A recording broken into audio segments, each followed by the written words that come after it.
খুলনা থেকে টেলিফোনে অসহযোগ আন্দোলনের সবশেষ খবর জানাচ্ছেন সিনিয়র করেসপন্ডেন্ট মোহাম্মদ আবু তৈয়ব।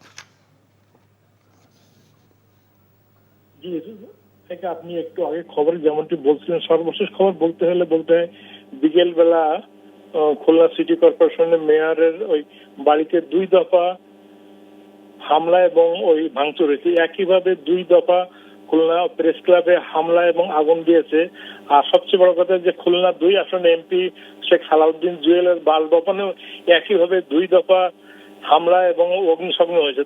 তার আগে সকালে আওয়ামী লীগের যে অফিসে অগ্নিসংযোগ করে, ভাঙচুর করে এবং এখানে ছাত্রলীগের আওয়ামী লীগ হতে আন্দোলনকারীদের এক দফা সংঘর্ষ এবং ধাওয়া পাল্টা ধাওয়া হওয়ার পরের থেকে খুলনা মূলত অশান্ত অবস্থা এখন পর্যন্ত বিরাজ করছে। এখন পর্যন্ত আজকে যেটা আমরা লক্ষ্য করেছি যে স্পষ্টতভাবে স্থানগুলোতে পুলিশের কোনো টহল আমাদের চোখে পড়েনি।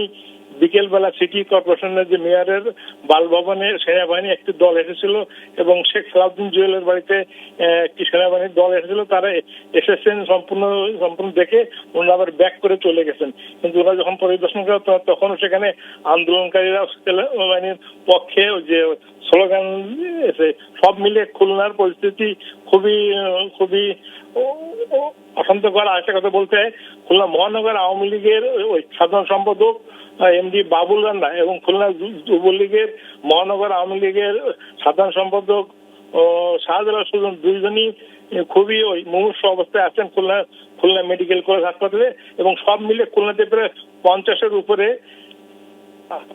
খুলনা মেডিকেল কলেজ হাসপাতাল সূত্রে আমি জানতে পেরেছি। জি, এই ছিল খুলনা থেকে সর্বশেষ।